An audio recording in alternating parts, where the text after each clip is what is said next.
Book of Boba Fett Chapter 3, The Streets of Mos Espa opened up more of Boba Fett's current storyline. Say what you want about this episode, but it is building tension. Welcome back, I'm Gerald, I'm a Star Wars fanatic, and today we'll be talking about whether Boba Fett is ready for war, as he stated at the end of this episode of the Book of Boba Fett. Before I proceed, this is your warning. There will be spoilers for the Book of Boba Fett Chapter 3, The Streets of Mos Espa, in this video. With that said, do not proceed if you don't want to know what is all in the show. Still here?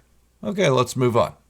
There are so many distractions in this episode, some good, some bad, but those distractions can take away from the larger story being built. I'm sorry, I can't get past the scooter gang of Mos Vespa. Their bikes look like the spinning carnival rides for children, but take a look at what the street youths of today are driving. There are youths everywhere. Giant fins on the backs of their cars, tires so small that running over a pebble is sure to cause frame damage. So, I'm sure these scooters are just as ridiculous as some things we see in real life. But this is Star Wars. It shouldn't be that way, right? Whatever. Well, kids will be kids. Anyways, these members of the Hells Angels Starter Club have their place in what's about to happen in the Book of Boba Fett. Where's the show going? Will Boba Fett remain nice instead of killing those who defy him? Well, let's look at some of this. In the first episode, we see it's just Boba Fett and Fennec Shand. They did recruit 2 Gamorrean guards as backup, but other than them and a torture droid, they were alone. Sure, the heads of the houses, the Trandoshans, and the Aqualish paid him tribute, but this wasn't to help him with any war he's about to have. And as far as they know, he may have a Grand Gungan army or something waiting in the wings. It's better not to make the new daimyo mad until you get a feel for what he's bringing with him. On the other side, Boba Fett has to bluff his way through this daimyo business, and soon he'll get called out for it by other syndicates. Right now, his bark is worse than his bite due to lack of troops. He knows it, and others are learning it quickly. But his following is growing. Now he has the Vespa gang, who don't seem to be the savviest, but they are willing to jump into a fight. But with the little direct support that Boba Fett has, he can't just go around killing everyone that pisses him off. Look at it this way. His Gamorreans that Fennec Shand wanted to kill have already jumped in twice to save Boba. One even took some Wookiee teeth to the neck for it. Had he killed them in the first episode like Fennec wanted him to, he probably wouldn't have survived the first assassination attempt by the Red Pajama Gang. But there are so many people Boba Fett allowed to live that he should have made examples of, right? And the old Boba Fett wouldn't have stood for this, right? Well, the old Boba Fett also didn't have ambitions of being a crime lord. He dealt with people one job at a time. He wasn't there to take down criminal organizations. He knew that was a bad idea. But now he has reason to do it. Revenge for the death of his Tusken tribe. But he also has to feel out the situation first. He has to know what the repercussions will be when he kills someone or attacks someone.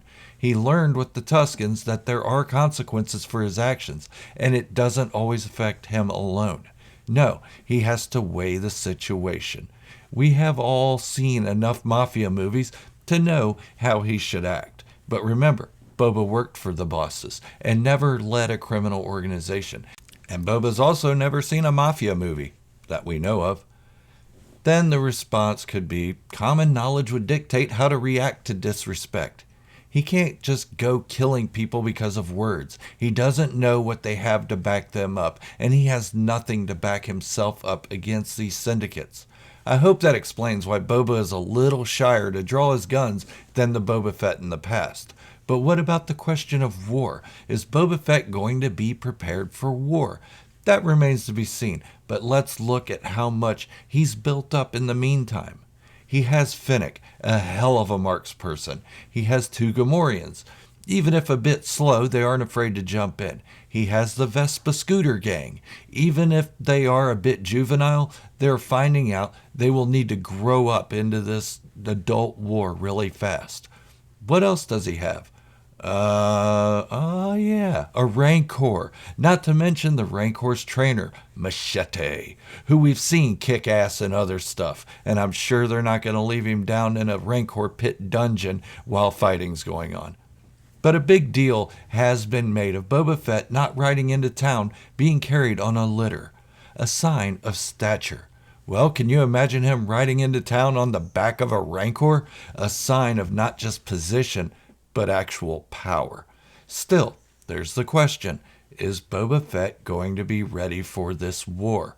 Not with the backing he has right now, but that's going to change. Let's leave out Din Djarin coming in to save the day with a group of Mandalorians. That would be great to see, but I want to use the elements we've seen so far in the Book of Boba Fett, not a hypothetical theory of mine that may or may not come to pass.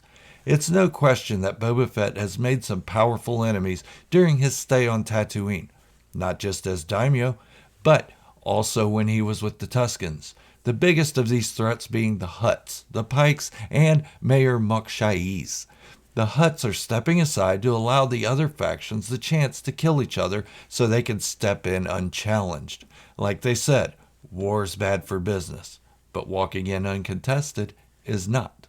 Now you could be saying the Hutts are being devious about this and plan a sneak attack against Boba Fett. Well, if the Hutts were being devious about it, they wouldn't have gifted Boba Fett a Rancor trainer, and a murderous Wookiee. They would have left the trainer at home and let Boba Fett fend for himself.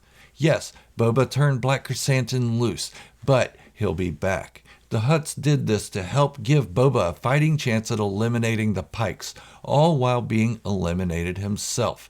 True, the Hutt twins urged Boba Fett to leave Tatooine, but they knew he wouldn't. They also hoped he wouldn't.